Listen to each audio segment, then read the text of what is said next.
경제와 정의를 다 잡는 KBS 홍사훈 기자.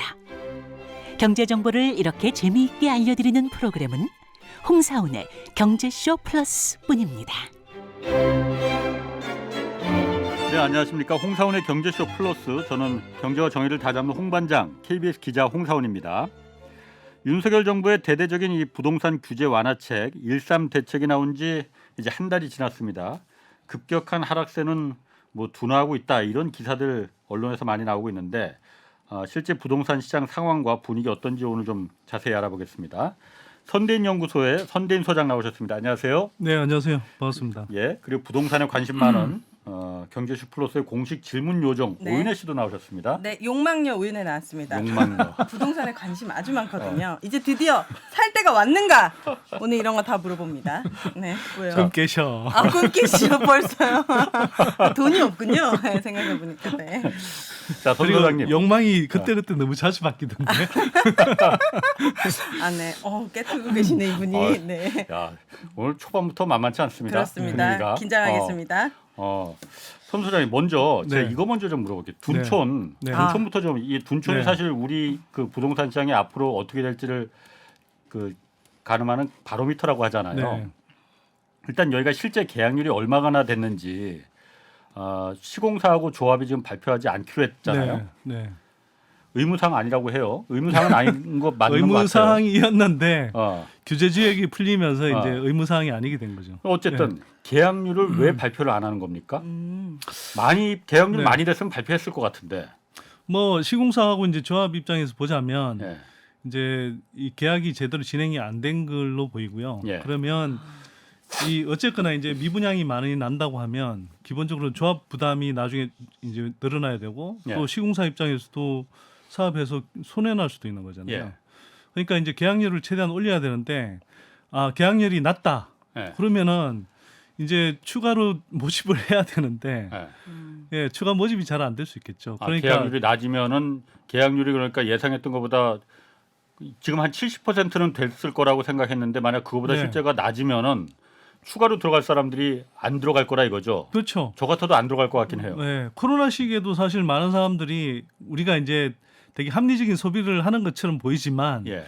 실제로는 이제 군집 행동을 하잖아요. 그러니까 그렇죠. 쉽게 말해서 편승효가 막 예. 이 사바나 초원에서 우리가 이제 막 옛날에 예. 떼지어 이렇게 막 그 도망 다니던 예. 야수를 피해서 다니던 그 시절처럼 사실은 우리가 이제 사람들이 몰리는 데는 와 나만 여기서 뒤처지나 보다 맞아요. 해서 막 몰리고 그러잖아요. 그렇지. 예. 코로나 시기가 그랬단 말이에요. 예. 근데 지금은 그게 싹 식은 거죠. 근데 그런 상황에서 둔촌 주공의 이제 계약률이 뭐 지금 뭐 겉으로는 한 70%는 된다 이렇게 이야기하지만 실제로는 아마 70%도 안 되는 것 같고요. 예. 그러면 이제 이렇게도 안 된다라고 했을 때 살까 말까 고민하는 사람들 입장에서 보면 아니 다른 사람도 안 사는데 안 사지. 내가 사면 바보 되는 것 같고 이런 분위기가 된 거죠. 그러니까 이제 그걸 생각해서 아마 공개를 안 하는 거겠죠. 네. 그러니까 저 같아도 계약률이 만약 발표 안 하는 거, 계약률이 높았으면은 당연히 먼저 그러니까 발표를 했을 것 같은데 남은 것 이제 계약률이 이 정도까지 됐으니까 더 늦기 전에 빨리빨리 계약하라고 그 같은데 계약률이 70%가 안 되니까 발표를 안 하는 거 아닌가? 그러면은 나중에 저거 할인해 주겠구만. 그럼 그때 들어가야지. 왜냐면 옛날에 그랬었잖아요. 예, 지금도 뭐 할인한다는데 쏟아지니까요. 네. 그러니까 계약률이 발표를 안 하는 거 보니 저거 분양가가 분양이 잘 안 됐네. 그럼 나중에 할인될 때 그때 들어가야지. 지금 제값 주고 들어가면 안 되겠네. 이 생각을 할 것 같거든요. 네. 그래서 지금 오히려 시공사나 조합에서는 이 실제 계약률이 얼마나 되는지 발표를 안 하는 거 아닌가? 그러니까 나중에 할인 분양을 최대한 안 하고 싶겠죠, 그 사람들은. 당연히 그렇죠. 네.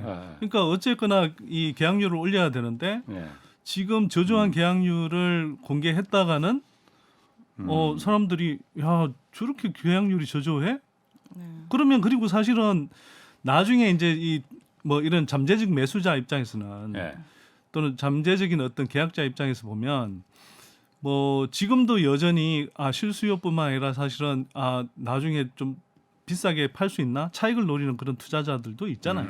그렇죠. 그럼 그 사람들 입장에서 생각해도 자 계약률이 높고 인기가 많다라고 해야 나중에 지금은 그래도 또 나중에 오를 수도 있겠구나 이런 기대를 할 텐데 그런 기대 자체도 사실 못 갖게 되잖아요. 계약률이 저조하면.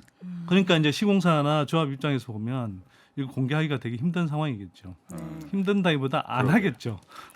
그 욕망여인 실거주를 목적으로 하는 제 입장에서 봤을 때 이번 둔촌 주거 실거주자는 보통 욕망녀가 아닌데 이게 살고 또 올라가고 싶은 욕망녀죠. 지금 집이 없지만 이게 둔촌 주공을 보니까 실거주 진짜 내 집 한 채를 마련하고 싶은 사람이랑 투자를 목적으로 하는 사람은 시각이 너무 달릴 것 같은 거예요. 규제가 많이 완화가 되면서 그리고 실거주 의무라든지 전매 제한이 엄청 많이 완화가 됐잖아요. 그러니까 이게 투기 수요를 잠재우는 게 아니고 멀리 봤을 때는 이게 집값이 과연 내려갈까?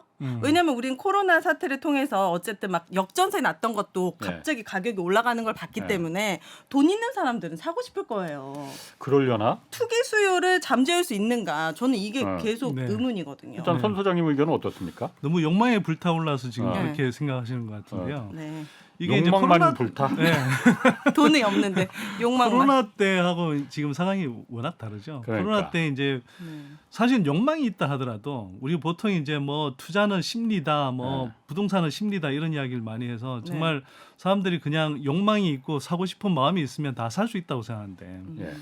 그렇게 따지면 뭐 전 세계에 어떤 주택을 얼마나 공급해도 계속 집값은 올라야 되죠. 근데 그건 늘 그런 건 아니고요. 결국은 이게 소득에 의해서든 또는 대출에 의해서든 금리. 예, 대출이란 건 사실 미래 소득을 당겨오는 거잖아요. 그렇죠. 네. 근데 그거에 의해서 뒷받침이 돼야 되는데 사실은 우리가 잘 알다시피 뭐 지난 뭐 집값 상승기에도 뭐 소득이 그렇게 가파르게 늘어났던 거 그건 아니거든요, 아니죠. 평균적으로. 그러면 다 이제 저금리의 대출로. 과잉 유동성 상황에서 대출 이빨 땡겨서 이제 다들 이제 질렀단 네. 말이에요, 쉽게 말해서. 네. 근데 그 최대로, 시절이 이제 최대로 땡겨서. 끝났어요. 예. 네. 유동성 사이클은 바뀌었고 예. 지금 그 과도한 유동성 사이클이 장기화되면서 그 부작용이 이제 인플레로 온 것인데 예. 인플레를 잠재우기 위해서 이제 금리를 올리고 있고 네. 물론 금리가 이제 웬만큼 올라왔다는 시각도 있지만 네. 그렇다고 가파르게 예전처럼 내려가냐. 돌아가냐 그건 그런 아니야. 기대는 사실 아직은 뭐 하기 힘든 상황이고요. 그럼 그런 입장에서 지금 저 투자 관점에서 본다고 하더라도 저걸 한 지금 3년 들고 내가 있으면은 살 수 있는 여력이 되는 사람이 네. 그렇게 많이 남아 있을까? 저는 좀 그 많이 없어졌다고 생각되고요. 예. 그리고 그렇게 하려면 결국은 이 아까 이제 욕망, 기대 심리 이런 것들이 작동이 돼야 되는데 네. 이 사람들도 예를 들어서 투자 관점에서 한다 그러면 예. 네. 죄송합니다. 네. 이 전세 사람들도 끼고. 투자 네. 관점에서 접근한다고 그러면 네.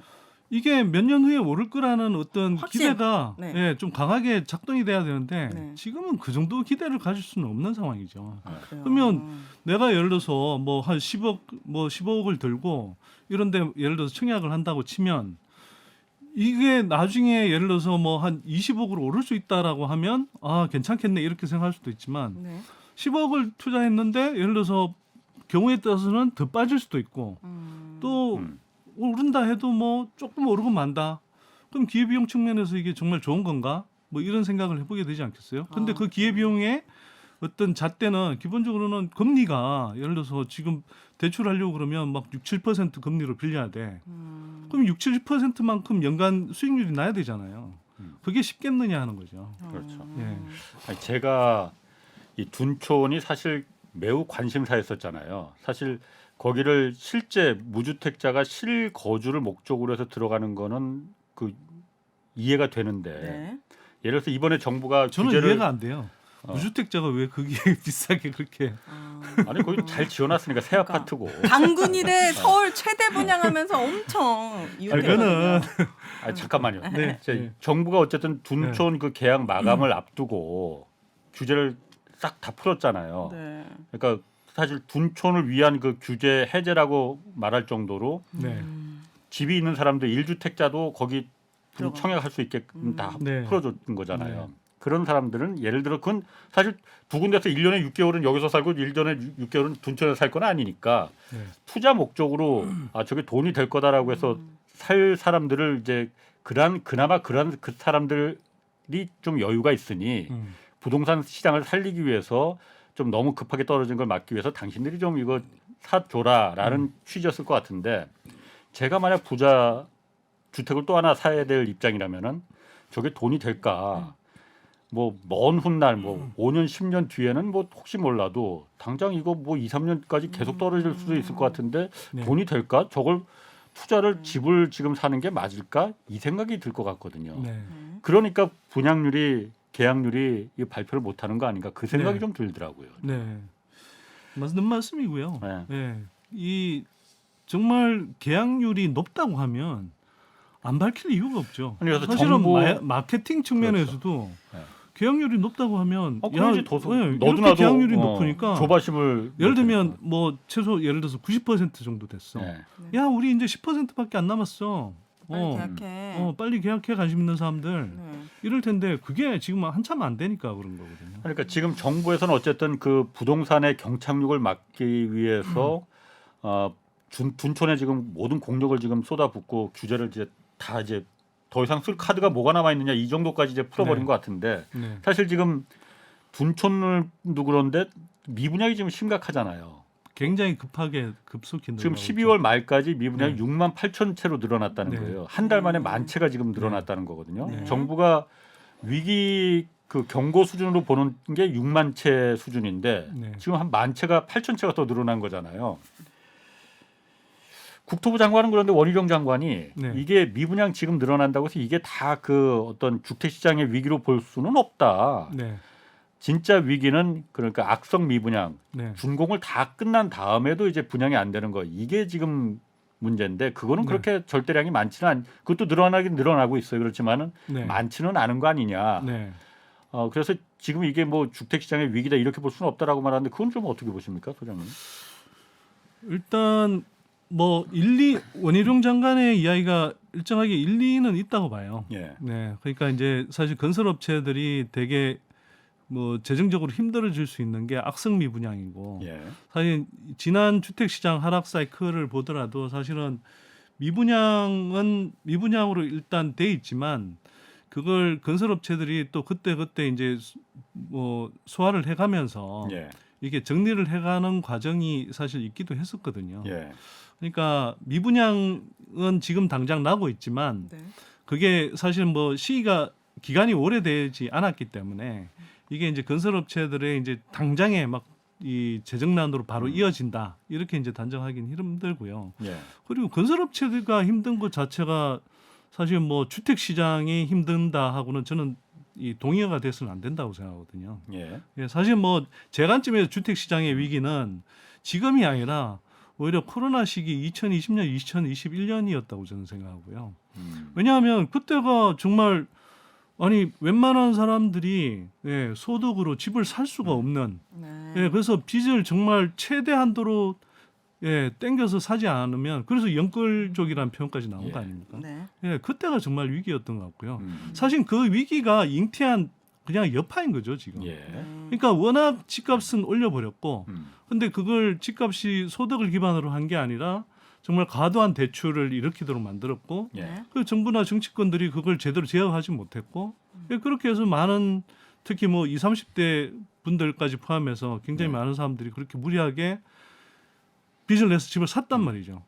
그 여파가 지금 터지고 있는 거고 그래서 시장이 워낙 높아져 있던 그 집값 수준에서 더 이상 이제 이 뭐 대출을 동원한 그런 가수요조차도 이제 이 사라져 버리니까 네. 이게 이제 고스란히 미분양으로 남는 거거든요. 근데 이 미분양에는 네. 건설사에 저는 문제도 있다고 보는데 너무 물론 손해보고 팔 수는 없지만 자기네들이 그래도 너무 가격을 높게 하니까 그렇죠. 집 사고 싶은 사람들이 못 사는 거잖아요. 당연히 말씀이고요. 제가 볼 때는 우리가 맨날 경제 원리 뭐 이렇게 이야기하고 시장 원리 뭐 이렇게 이야기를 하는데 정말 중요한 시장 원리를 이때는 잊어버리는 거예요. 그러니까 뭐냐면 사실은 우리가 다 배웠어요. 그러니까 가격이 높아지면 이게 수요량이 줄어들고 공급량은 늘어난다는 거 다 배웠거든요. 예. 네. 그래서 지난 코로나 시기에 가격이 엄청 올라갔죠. 그러니까 건설업체들이 공급량은 엄청 늘렸어요. 예. 근데 그때 당장 공급되지는 않죠. 왜냐하면 그러니까 주택 건설이라는 것은 이게 택지를 준비해서 뭐 분양 들어가고 승인 받고 분양 들어가고 하는 과정이 길기 때문에. 네. 근데 그게 지금 이제 시장은 이미 꼭지점 찍고 싸늘하게 심고 있는데 지금 이제 공급은 막 쏟아지니까 네. 미분양이 느는 것이고 네. 반면에 주택 가격은 올라가면서 이때 정상적인 시장 원리로 따지면 사실은 수요량이 주는 게 맞죠. 네. 그런데 투기적 가수요들이 이제 그때는 늘뛰기 때문에 한편으로는 이때 공급이 막 는다고 하지만 예. 당장은 이제 뭐 이 빚을 동원한 그런 이제 투기적 가수요들이 이제 들끓으면서 예. 수요가 뭐 천지사방에 얼마든지 있는 것처럼 보인 거죠. 예. 근데 이제는 이게 이제 유동성 사이클이 이제 달라지고 그러면서 빚을 동원한 투자가 더 이상 불가능해진 상황이 되니까 네. 이제는 그 수요량이 확 줄어 있는 게 눈에 띄게 보이는 거죠. 그래서 말씀하신 것처럼 사실 미분양 문제를 해소하기 위해서 제일 쉬운 방법은 가격. 그냥 분양가 할인하면 돼요. 맞아요. 그럼 근데 살겠어. 그걸 인위적으로 막고 그러면서 정부가 지금 하고 있는 대책 1.3 대책 이런 것들도 보면 사실은 그거잖아요. 그냥 빚내서 집 사라는 거 아니에요. 예. 뭐 DSR 규제는 유지한다고 그러지만 추경호 장관이 이야기한 게 DTI나 LTV 규제는 풀겠다. 예. 그리고 무주택자나 이런 사람들한테 특례 보금자리론 오늘부터 준다고 이야기를 하지 않습니까? 어제부터 준다고 하지 30일부터, 않습니까? 예, 죠. 예. 하고 있는데 예.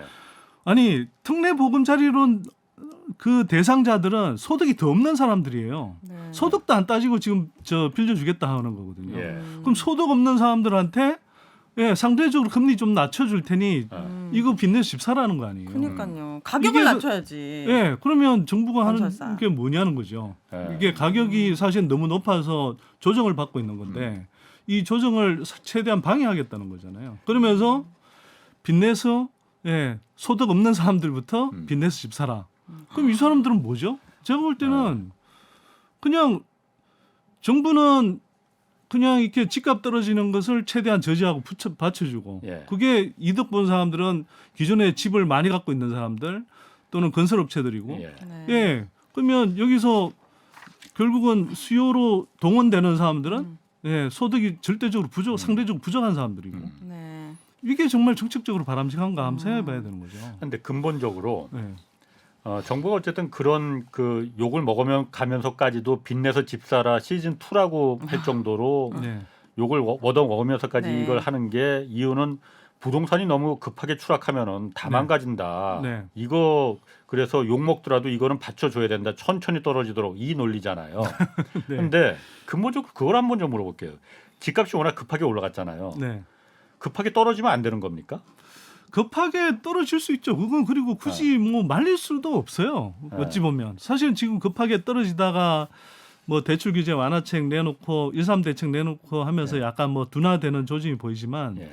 사실 이게 큰 흐름에서 보면 지난 이명박 그러니까 2008년 금융위기 이후에 예. 이명박 박근혜 정부 초반까지 예. 계속 대책 내놓으면 조금 뭐 단기 약발을 보이다가 그 다음에 다시 이게 그 계속 매수세가 안 붙으면 예. 다시 이제 추락하고 이런 계단식 하락을 계속 거듭했거든요. 예.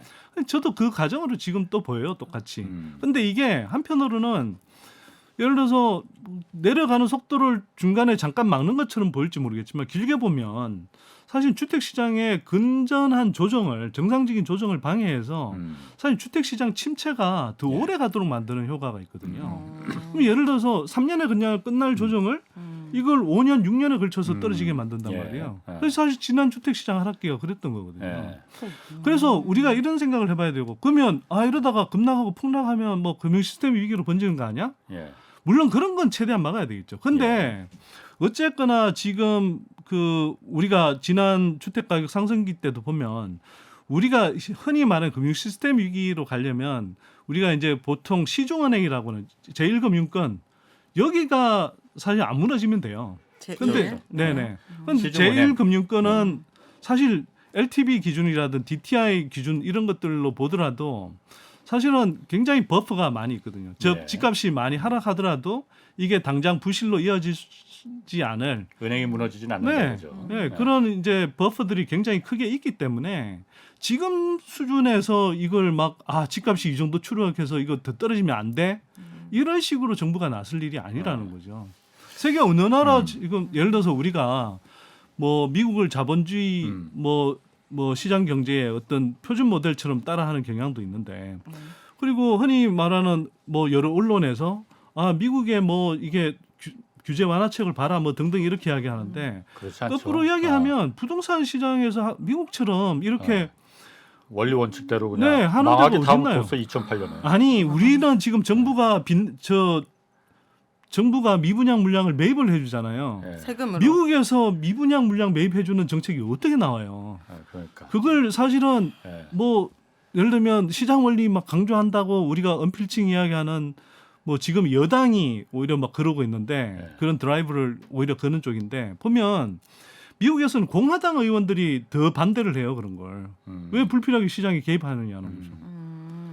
그렇지 않나요? 근데 그러니까. 그렇다면 지금 정부에서 할 수 있는 네. 이거 어려운 질문입니다. 적절한 정책은 뭐가 있습니까? 예를 뭐 들면. 벌써부터 그 이야기해요. 아 그래 이건 마지막입니까? 아니 그러니까 저도 마지막. 그러니까 정부에서 할 일은 네, 뭡니까? 그러니까 이건 저는 전문가가 아니니까 네. 그냥 제가 왜 웃으셔? 홍반장이죠. 정의와 경제를 다 잡고 싶으신. 네. 제가 좀 그 답답하다고 그 표현을 해야 되나? 좀 그렇게 느껴지는 게 네. 어쨌든 주택 집값이 과도하게 급하게 그렇게 올라갈 때 그 건설사와 이제 그 시공사 주택 조합이죠. 같이 민간과 민간들이 다 합작을 해서 집값을 올리는데 최대한 네. 한 푼이라도 더 올리기 위해서 최대한 끌어올렸잖아요. 실제로 끌어올라갔고 그게 지금 그 거품이 지금 터지면서 다 너도 나도 다 망해 죽겠다고 지금 하니까 정부한테 손을 내미는 거잖아요. 도와달라고. 네.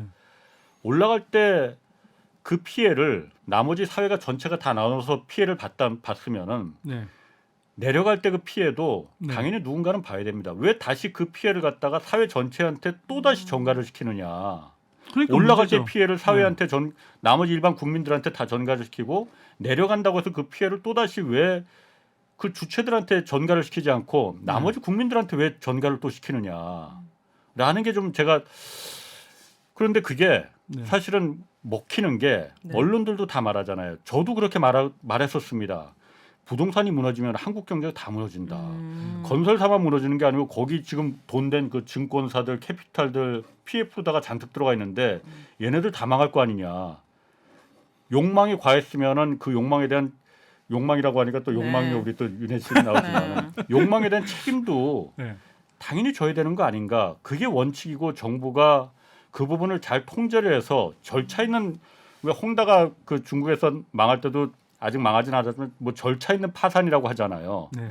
그걸 사회 전체가 충격을 도달하지 않게끔 절차 있게 당연히 욕망이 과했으면 그 욕망에 대한 책임도 당신들은 져야 돼라는 걸 왜 보여주질 않으려고 하는지 그 네. 욕망에 대해서 피해를 갖다가 다른 사람한테 다 국민들한테 전가시키면서 그 주체에 대해서는 최대한 그 권익을 보호해 주려고 하는 건지 그게 저는 사실 이해를 못하겠다. 제가 그걸 지금 홍 반장님께서 네. 이야기하신 내용을 제가 뭐 너무나 충분히 공감하고요. 저는 예. 사실 뭐 그런 마음으로 늘 부동산 문제 이야기도 근데 그 말에 해오는데 대해 제가 네. 근데 정말 저도 답답하게 느끼는 게 뭐냐면 아니 집값 올라갈 때는 무주택 서민들이 굉장히 상대적 박탈감이 시달리고 맞아요. 아무런 혜택을 못 받았고 그리고 안심전환 대출이라는 것만 하더라도 사실 전세 자금 대출보다도 금리도 더 싸게 그런데 무리하게 빚내서 집 사는 사람들한테 그거 야 우리 금리 낮춰줄 테니까 싸게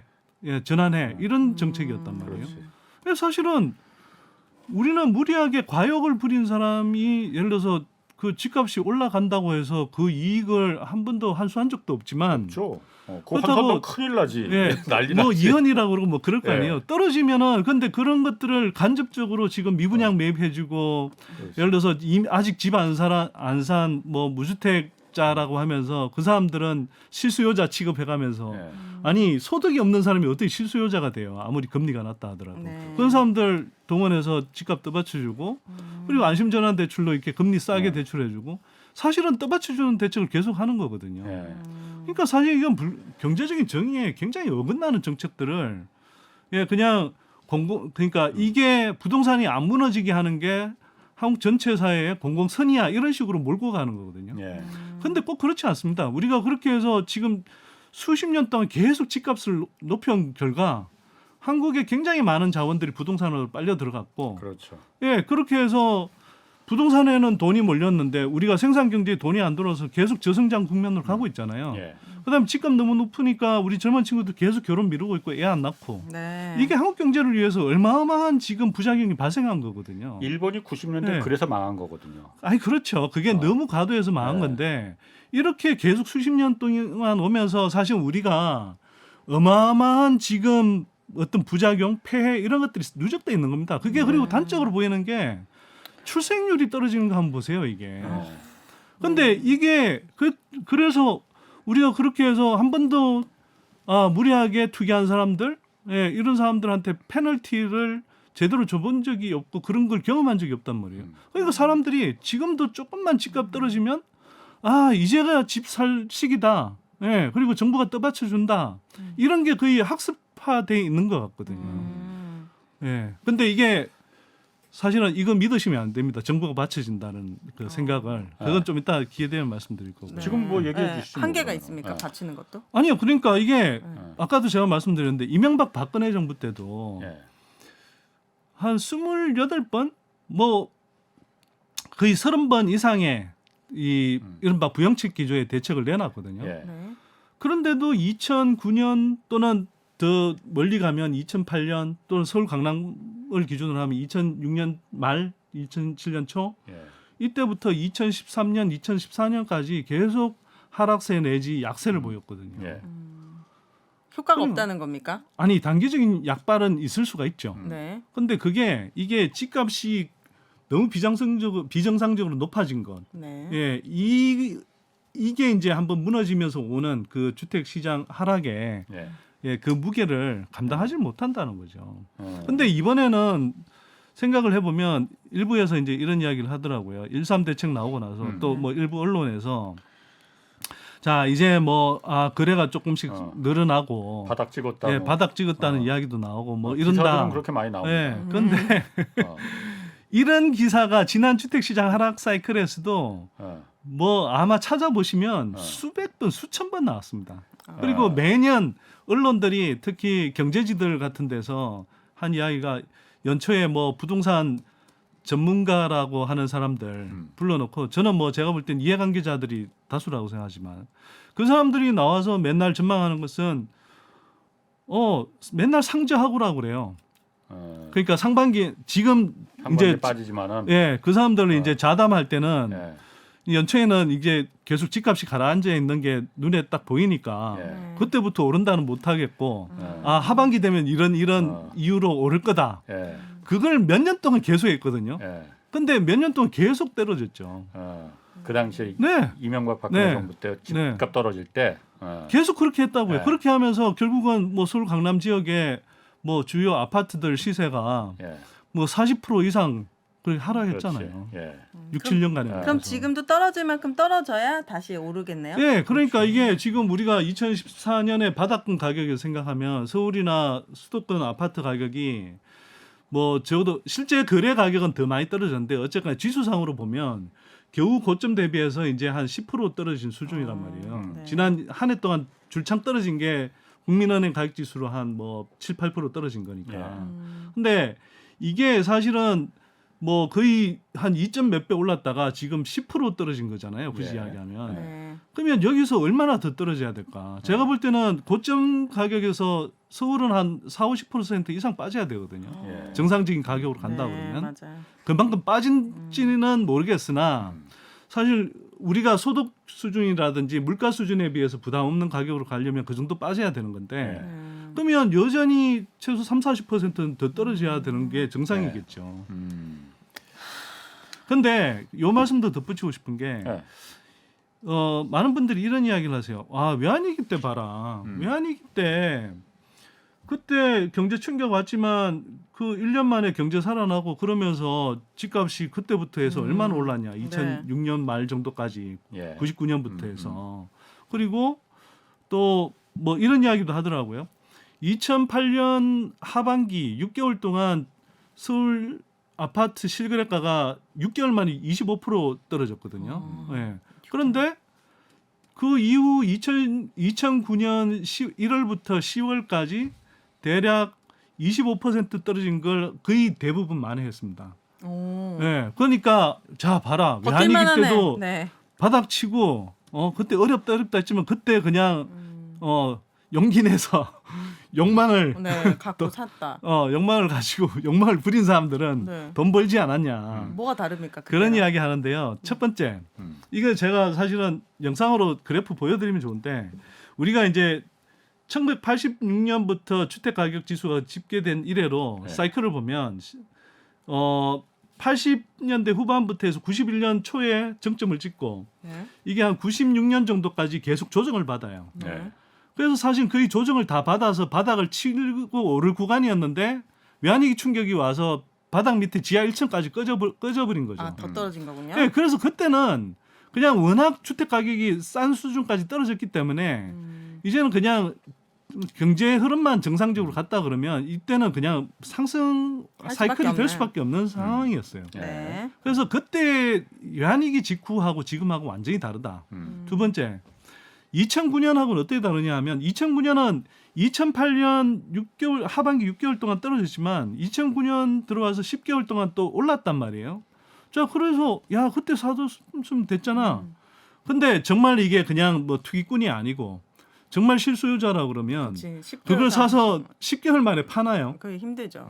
그럼 그 이후에 어떻게 되냐? 그 이후에는 제가 아까 말씀드린 대로 쭉 내려갔지. 2013년 말 정도까지 계속 하락세 내지 약세를 계속 그렸죠. 그래서 그 시기에 빚내서 집 산 사람들, 예, 당장은 예를 들어서 2009년 5월에 하우스포 얘기 그때 나왔죠. 네, 2009년 예를 들어서 초에 샀다고 쳐요. 운 좋게. 예. 네.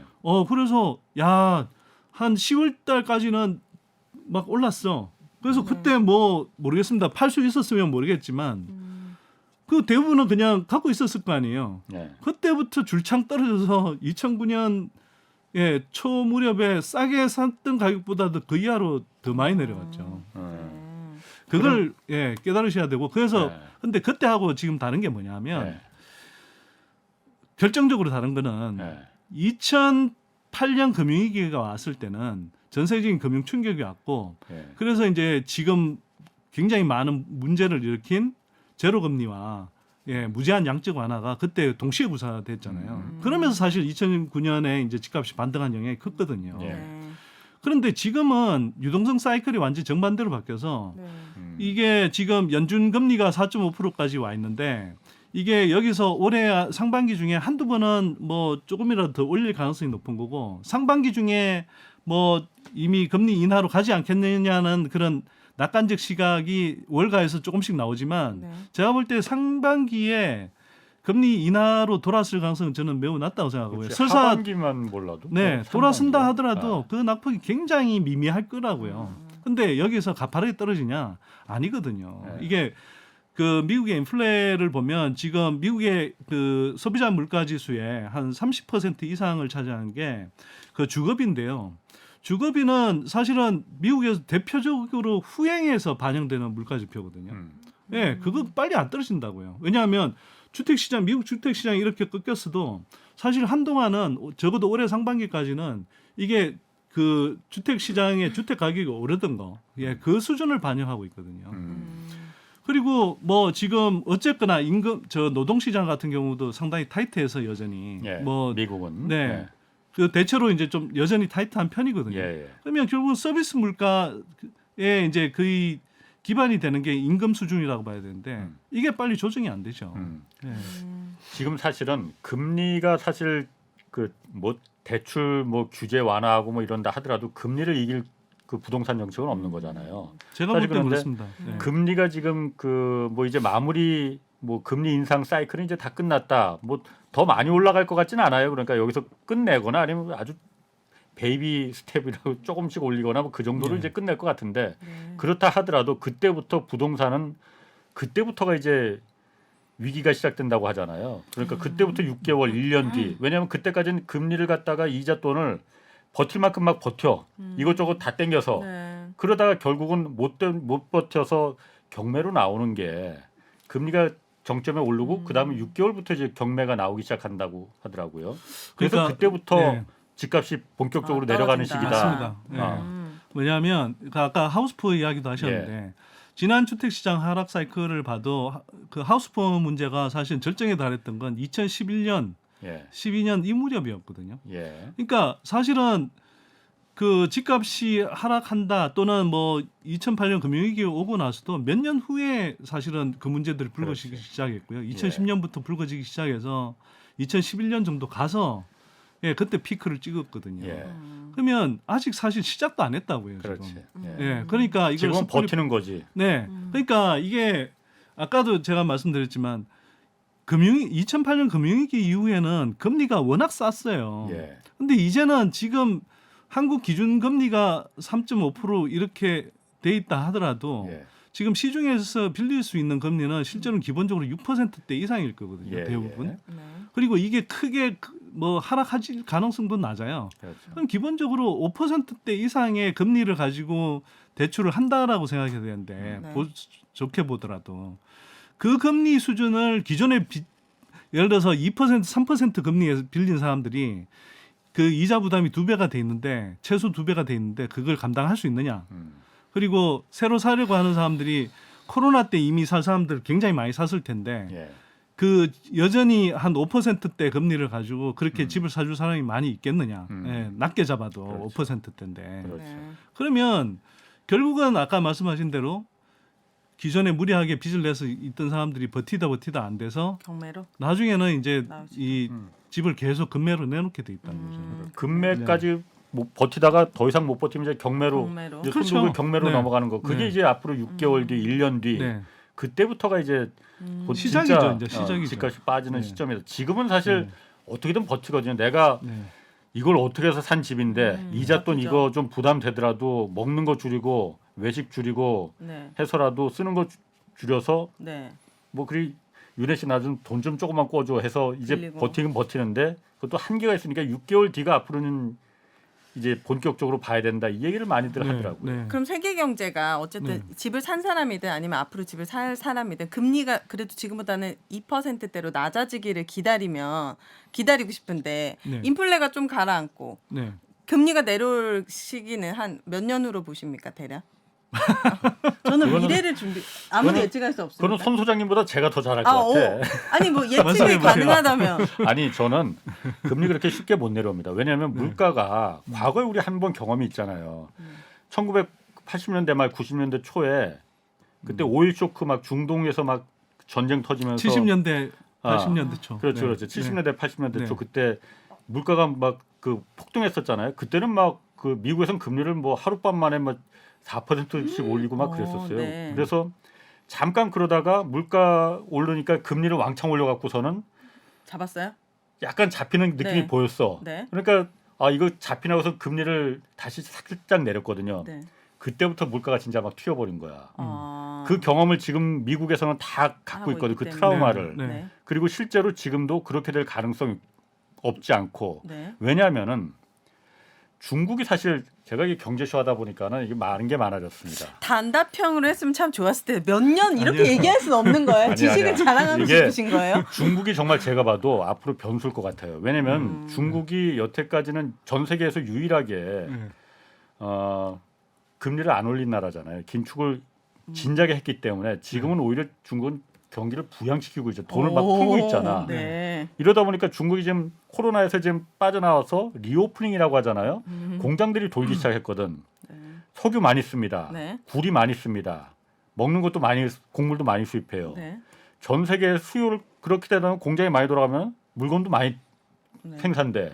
그럼 이걸 갖다 소비하는 층들이 또 많아져. 네. 소비 올라가고 석유가 비싸지고 지금 물가가 어느 정도 잡혔다 해서 지금 샴페인을 터뜨릴 땐가 이게 한 번 더 튀어오를 가능성 있겠더라 이거죠. 그래서 미국이 쉽게 금리 암만 그 저기 물가 잡혔다 하더라도 잡힌 것처럼 보인다 하더라도 네. 못 내릴 거다라고 그게 한 말하는 전문가들이 있다 이거죠. 몇 있는 년이라는 전문가들이 아니라 그런 전문가들이 사실 대부분이고요. 네. 그 말씀을 하셨지만 이제 지금 중요한 게 지금의 물가 인플레라는 것은 되게 복합적인 요인이 있어요. 그러니까 아까 유동성이 많이 풀린 네. 그런 이야기들을 했지만 사실은 공급망 교란이 굉장히 심각하게 온 거거든요. 공급망 공급망 교란이요? 네, 교란. 어. 네. 그러니까 일단 코로나 때문에 그 이제 생산과 운송이 굉장히 지연됐고 물론 그런 것들이 풀려가고는 있지만 네. 근데 한편으로는 이게 그 과정에서 미중 간의 이제 경제 블록화 현상이 지금 생겨 있단 말이에요. 네.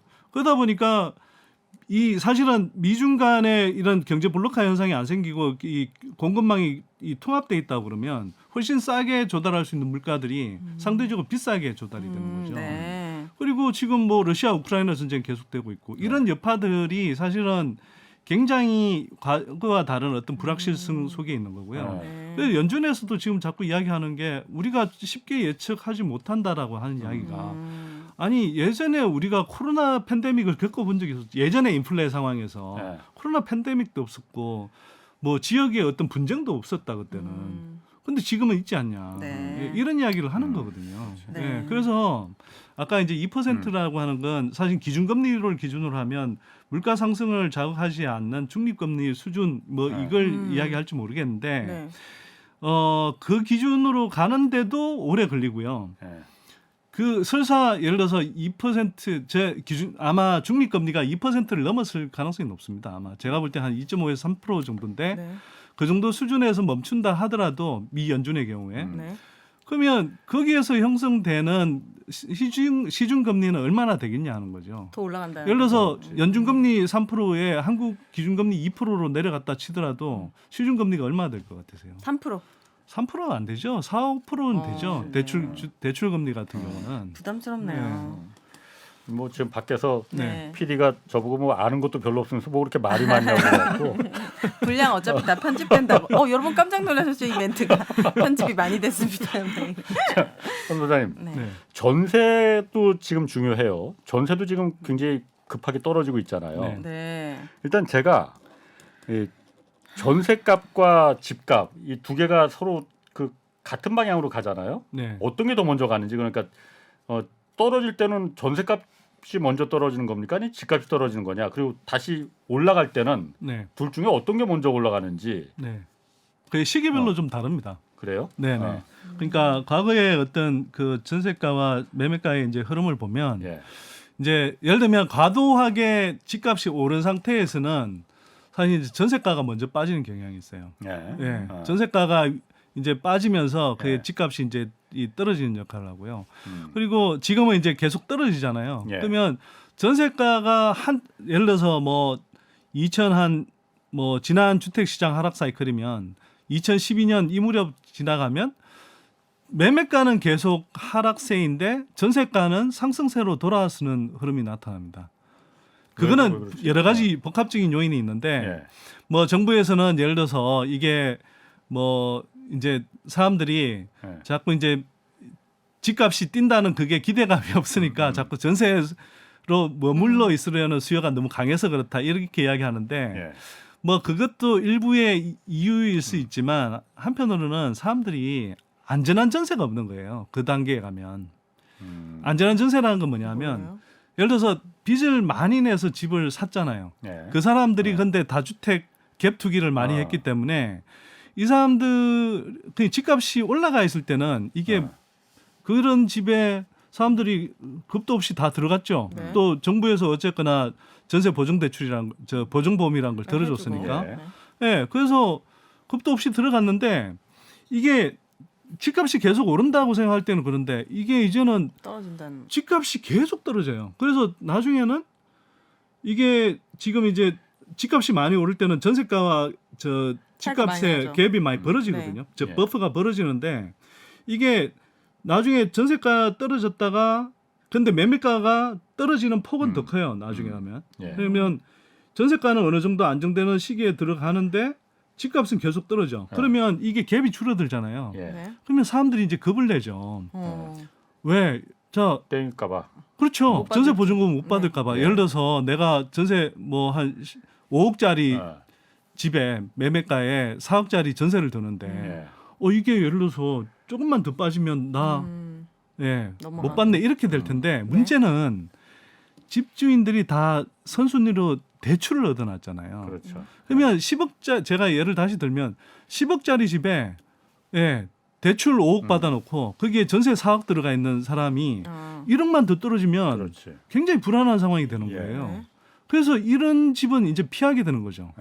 그래서 사실은 그런 건 불안전한 전세이기 때문에 사람들이 안전한 전세를 찾고 안전한 전세는 사실은 공급이 굉장히 위축돼 있는 상황이고 예. 전세는 이제 그때는 뭐 상대적으로 이제 여전히 뭐 매매를 안 하고 전세를 머물러 있는 사람이 많으니까. 예, 그러니까 그렇게 되는 융자 거죠. 없는 집 고르고. 근데 이거는 지금 당장보다는 네. 이제 좀 한 몇 년이 지나야 뭐 나올 수 있는 현상이고요. 지금 저희 지금은, 아파트 단지도 월세가 훨씬 많아요. 거래가 전세보다도. 네, 그래서 사람들이 더 이런 네. 리스크 때문에 월세를 더 선호하게 되는 거 맞습니다. 같아요. 그래서 지금 월세로 이동하는 방향도 네. 뭐 언론에서는 이제 뭐 예를 들어서 금리가 어차피 올라서 예. 전세 자금 대출 금리를 내니 맞아요. 그거 월세로 내지 뭐 이렇게 하면서 월세로 간다 그러는데 네. 그보다는 더 중요한 문제가 이게 이제 결국 역전세 문제가 이제 발생하면 보증금 많이 맡겼다가 괜히 그렇지. 그걸 떼이거나 돌려받기 힘든 그 고생을 하느니 네. 그냥 내가 마음 편하게 월세는 내가 그냥 보증금을 일정하게 낮춰놓고 네. 월세를 내면 어차피 전세 자금 대출 이자 내나 비슷하죠. 그걸 월세로 내. 근데 월세는 내가 그냥 보증금은 적으니까 내가 그냥 갚거나 안 갚거나 못 갚거나 하는 문제잖아요. 네. 예. 네, 그러니까 자기가 통제할 수 있으니까 월세를 많이 선호하는 거죠. 이게 요즘 그래서 그 보증금 전세 가격이 워낙 급하게 떨어지다 보니까 보증금 반환하는 그 역전세라고 하잖아요. 그러니까 네. 보증금 반환하는데 어려움을 겪는 집주인들 참 많다고 네. 뭐 해요. 네. 근데 이 전세 가격이 급락하면은 일단 이게 서민들한테는 좋은 거 아닌가? 이게 어떤 문제를 일으킬 수가 있는 겁니까? 그러면? 그러니까 전세가 자체가 떨어진 건 저는 사실 좋은 거고요. 네. 그러니까 매매가 떨어지고 전세가 떨어진 거 다 사실 서민들한테 좋죠. 예. 대다수 서민들한테는. 네. 근데 이게 이제 주택 시장에서 이제 뭐 주택 가격 하락을 걱정하는 사람들 입장에서 보면 어떤 문제가 생기냐? 이게 이제 사실 매매가를 더 추가로 하락시킬 수 있는 요인이 되는 건데 예. 기존에는 매매가가 오르면 이 키에 맞춰서 전세가도 끌어올렸잖아요. 예, 그래서 예를 들어서 5억 하던 전세가 7억이 되고 2년마다 7억이 되고 예, 9억이 되고 막 그렇지. 11억이 되고 이런 거 예, 아닙니까? 근데 이제는 거꾸로 간단 말이에요. 이게. 예. 그러면 매매가도 떨어지는데 전세가도 예를 들어서 전에 뭐 마지막으로 11억으로 전세를 놨던 집주인이 이제는 이걸 9억으로밖에 다음 네. 예, 세입자를 받을 수가 없어요. 예. 그럼 2억을 돌려줘야 되잖아요. 그렇죠. 근데 보통 집주인들이 이 11억 전세금 받은 걸 가지고 갖고 있는 게 아니라 뭐 이래저래 뭐 투자도 해놓고 맞아, 집을 한 채 없죠. 더 사기도 하고 네. 뭐 주식 투자도 하고 막 이랬단 말이죠. 예. 근데 이걸 바로바로 현금화할 수 있느냐? 또는 어디 뭐 특히 부동산에 묶여 있다 그러면 연쇄적으로 지금 다 묶여 있는 상황인데 네. 그럼 못 돌려줘요. 그러면 그나마 이제 그렇다고 또 전세 지금 거래가 활발하지도 않거든요. 예. 그러니까 전세 거래가 이제 묶여 있으니까 그러면 이걸 돌려준다고 하면서 안 나가니까 예, 전세가를 또 더 낮춰내요. 예를 들면 11억에서 9억으로 떨어뜨렸는데도 안 나가. 그럼 어떡해요? 그래서 8억 5천, 8억 네. 이렇게 내려가는 거고 그럼 네. 전세가도 계속 이제 추가로 그렇죠. 하려고 하는데 문제는 이 사람들이 이제 그러다 보니 나중에 전세 보증금을 돌려주기 위해서 그렇지. 예, 뭐 집을 판다든지 뭐 예. 이런 현상이 생기는 거고 또 네. 한편으로는 갭 투자 관점에서 보더라도 갭 투기는 사실은 이 갭 매매가와 전세가의 갭이 줄어야 그렇지. 승행하는데 예. 이게 점점 벌어진단 말이에요. 전세가가 계속 예. 떨어지면서. 예. 그러면 이걸 갭 투기하기도 힘들어지는 거죠. 네. 그러니까 이것도 이제 결국은 갭 투기한 사람들이 사실은 한편으로는 특히 갭 투기한 사람들이 이 갭이 벌어지니까 그 갭만큼 어딘가에서 돈을 끌어와야 되는데 그러면 뭐 은행 대출을 추가로 빌린다든지 근데 그것도 막히면 어딘가 다른 갭 투기한 다른 주택을 처분해야 되는 거거든요. 어. 그러니까 그게 이제 추가로 시장의 매물 증가로 이어지면서 집값 하락을 부추기죠. 그러니까 지금 그래서 정부도 그 돌려줘야 되는데 예를 들어서 전세를 10억에 내놨었는데 지금 그게 8억이 됐다. 그럼 네. 2억을 갖다 급하게 어디 집주인이 그 구할 수가 없으니까. 네. 그리고 원래 이제 그 전세 대출 같은 경우에는 그 소득이 많거나 고가 주택은 못 받잖아요. 네. 그것도 지금 다 그래서 정부가 이제 풀어주기로 했단 말이에요. 전세 대출 그 네. 받을 수 있게끔. 네. 이거는 그러면은 뭐 역으로 보면 세입자 입장에서 봤을 때는 그럼 내가 당장 받아야 되니까 집주인이 전세 대출 받아서라도 줄 수 이렇게 있으니까. 줘야 주는 게 그 잘하는 거네 생각할 수 있지만은 또 한편으로 봤을 때는 전체로 봤을 때는 저희 결국은 오른 만큼 네. 오를 때 이득을 봤을 만큼 내려갈 때 손해를 보는 게 이제 원리 원칙인데 또 그걸 갖다가 이제 막아주는 집값을 받치기 위한 그 대책 아닌가 이런 그 생각. 대책이죠. 정부의 대책은 지금 거의 일관되게 예. 사실 거기에 초점이 맞춰져 있다고 보시면 됩니다. 아. 그래서 저는 그렇게 보는데 예. 다만 이제 뭐 굳이 지금의 어떤 전세 시장에 묶여 있는 문제를 풀기 위해서 예. 뭐 그런 이제 대책을 썼다고 할 때 일부 이제 그 어떤 순작용을 하는 부분이 분명히 있긴 하겠죠. 예. 근데 지금 어쨌거나 이제 최근에 정부가 그 뭐 1억 이상 그 뭐 상대적 고소득자의 예, 소득 1억 이상. 1가구가 1주택이 있더라도 예. 뭐 전세 자금 대출을 해준다든지 예. 10억이 기준 시가 9억 원 이상도 해주겠다 예, 예. 이렇게 이야기를 하잖아요.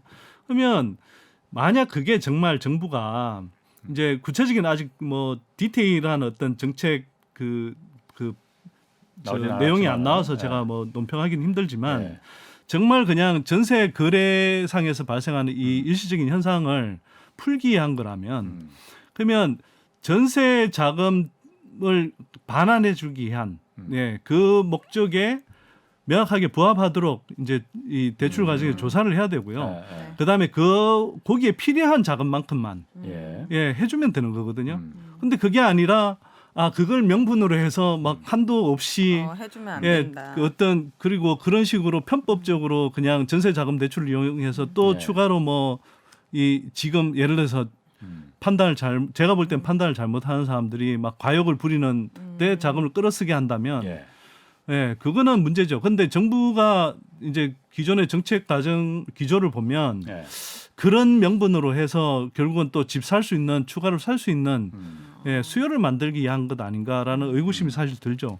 그럼 이 시점에서 거의 마지막 질문이 되겠네요. 정부가 욕망이 많이 사라지신 것 같아요 목소리 톤이. 좀 살짝 지루한 것도 있고 어려운 뭐라고? 것도 있고 당장 집을 살 수는 없다는 거잖아요. 건설사가 싸게 내놓지 않는 이상에. 이렇게 쉽게 이야기하는데 아닙니다. 지루하다고. 자, 정부가 할 수 있는 그러면 조금 현명한 정책 같은 거 이런 거 나오면은 좀 바람직하겠다 이런 게 좀 추천해 주신다면. 그러니까 뭐 지금 들을지 모르겠지만. 네. 지금 예를 들어서 원희룡 장관이 이 이야기를 했어요. 그러니까 그 이야기하기 전에 네. 어쨌거나 제가 전체적인 어떤 정책의 기조부터 좀 말씀을 드리자면 저는 이렇게 봅니다. 과도한 집값이 올랐던 게 훨씬 더 큰 문제였다. 예. 그 과정에서 그리고 이게 소득을 기반으로 한 게 아니라 너무 무리한 가계부채 대출. 증가가 일어났다라는 거. 네. 이 문제는 어차피 해소해야 된다. 네. 이게 한국 경제의 건전하고 지속 가능한 발전을 위해서는 필요하구나. 한 번은 거쳐야 될 어떤 눈물의 계곡 같은 거다. 네. 그러면 이걸 어떻게 현명하게 할 건가를 지금 생각해야 그쵸? 된다고 생각해요. 근데 그게 아니라 지금 정부가 내놓은 대책들을 보면 2008년 금융위기 이후에 이명박 박근혜 정부 초반에 했던 정책 방향이랑 거의 똑같습니다. 비슷하거든요. 그러니까 계속 그냥 주택 가격의 급락을 막겠다. 그래서 뭐 부동산 경기를 부양하겠다. 이거밖에 없는 맞아요. 거예요. 그러면 집값이 안 떨어지는 게 좋은 거야? 떨어져야죠. 올랐는 만큼. 네. 그래서 제가 한편으로는 원희룡 장관이 이 말을 했다고 하대요. 그러니까 아니 그 LH공사가 뭐 강북구의 미분양 물량을 뭐 한 10몇 프로 할인된 가격에 샀는데 자기 돈이면 그거 샀겠냐고 이렇게 이야기하는데 맞는 말이에요. 근데 맞는 말인데 그러면 정부가 특례 보금자리론 풀어서 무주택자들한테 집 사라고. 그렇죠. 할인된 가격도 아니고 그 가격에 그냥 분양하는 걸 사라고 하는 건 그러면 그 세금으로 다 보전해 주겠다는 거잖아요. 네. 낮게 아니 해주는 이율만큼. 금리는 세금으로 일정하게 보전해 주지만 예를 들어서 그 특례 보금자리론을 가지고 분양을 받는다. 할인된 분양가로 받는 것도 아니잖아요. 그렇죠. 그러면 그렇게 정부는 LH공사는 12% 할인된 분양가로 사는 건 괜찮고 아니 괜찮은 게 아니라 나쁘고. 그것조차 문제라고 하면서 개인한테 개인은 할인 전혀 되지도 않는 걸 돈 빌려줄 테니까 빚내서 집 사라고 하는 게 모순이다. 안 그게 된다. 얼마나 엇박자냐는 거죠. 엇박자. 예. 그래서 오늘 여기까지 하셔야겠어요. 뭐. 아니 저 결론을 제대로 말 못했는데. 네, 결론만 결론 얘기해 한마디만 주세요. 그럼 딱. 네, 네. 결론은. 그래서 지금은 당장은 딴 거 생각하지 말고 정말 우리가 대다수 국민들이 감당할 수 있는 집값 수준이냐. 그리고 그 정도까지는 시장에서 자연스럽게 조정되도록 하는 게 오히려 빨리 조정을 거쳐서 정상적인 거래가 회복되고 그렇게 해야 생산 경제도 살아난다. 근데 그게 아니고 자꾸 지연시키면 지연시킬수록 점점 이렇게 무리하게 어쨌거나 빚내서 집 사는 사람들이 점점 더 늘어나고 그럼 그 사람들이 계속 더 피해자가 되고 충격이 더 크다. 충격이 크기는 총량은 더 커진다. 그래서 네. 금융 시스템 아까도 제가 앞에서 말씀드렸지만 시중은행 금융 시스템 붕괴로 이어지지 않는다면 이 시장의 조정 과정은 어느 정도는 필요하다. 놔둬야 한다. 필요해야 된다. 이렇게 알겠습니다. 보는 거죠. 거기까지 하겠습니다. 자, 두 네. 분 선대인 소장 오윤혜 씨였고요. 홍사원의 경제쇼 플러스 오늘 여기서 마치겠습니다. 네, 고맙습니다. 고맙습니다. 감사합니다.